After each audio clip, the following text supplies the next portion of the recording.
What's good, gamers? Welcome back to Fizzy MTG. Today, we're going to be taking a look at the rookie deck from Card Kingdom, the red one this time.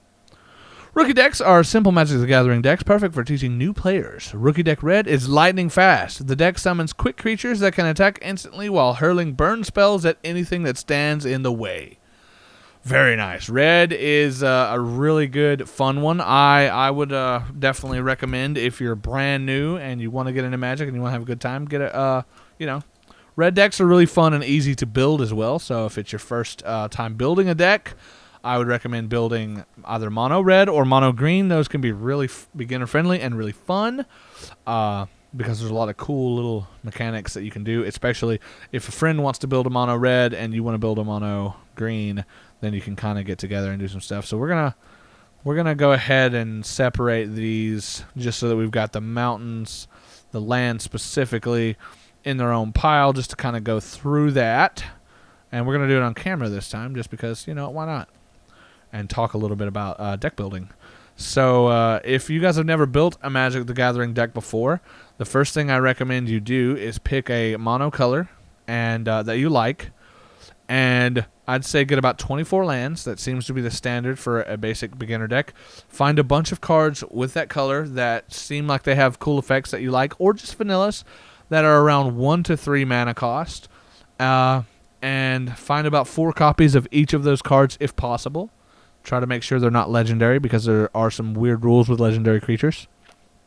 You can have one of any legendary on the field at one time, but more than that can be a little complicated.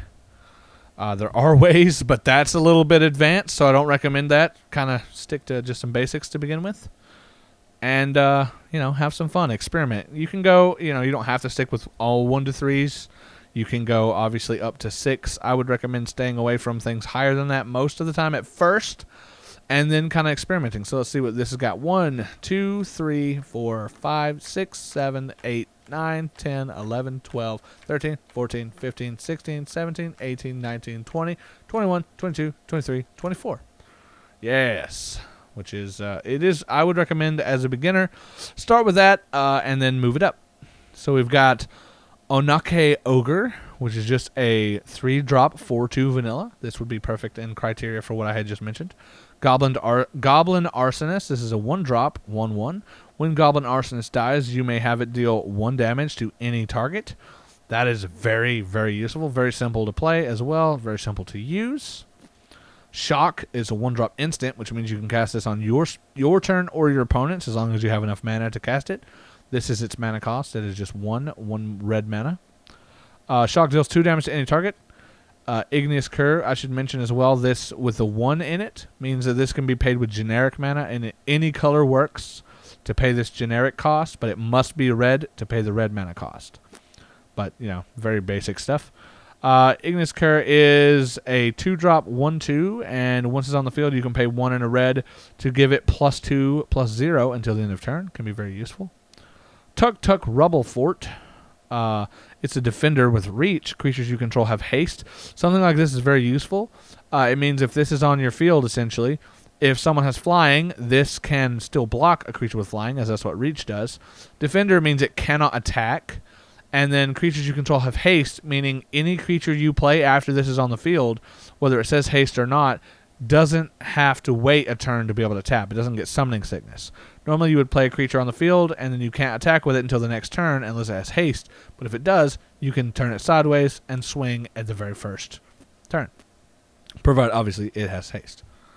Then we've got a Rumbling Rockslide. It is a 4-drop sorcery. Rumbling Rockslide deals damage to target creature equal to the number of lands you control. This means how much mana you have on the field. If you have 8 mana, this can deal 8 damage. You have to have at least 4, so this will always deal at least 4 damage whenever you cast it.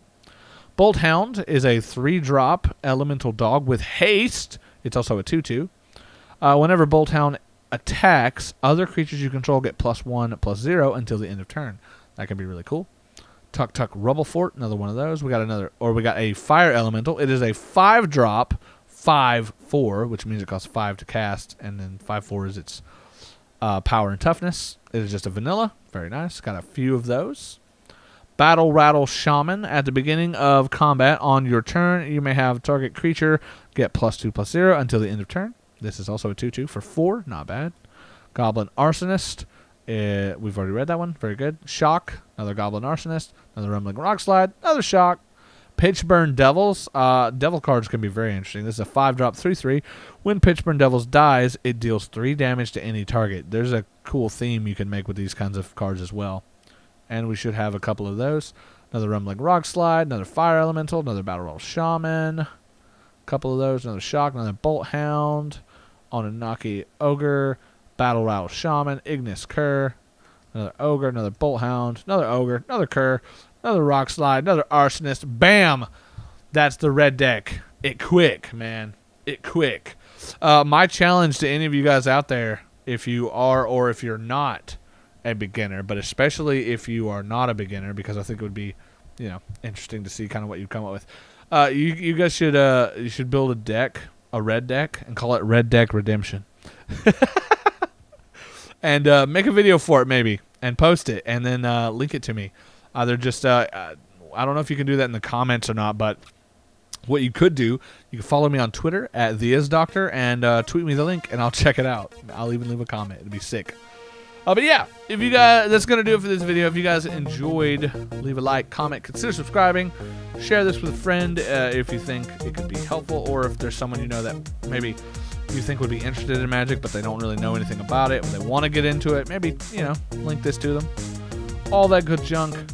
Yeah, that's gonna do it. Hope you guys enjoyed this video.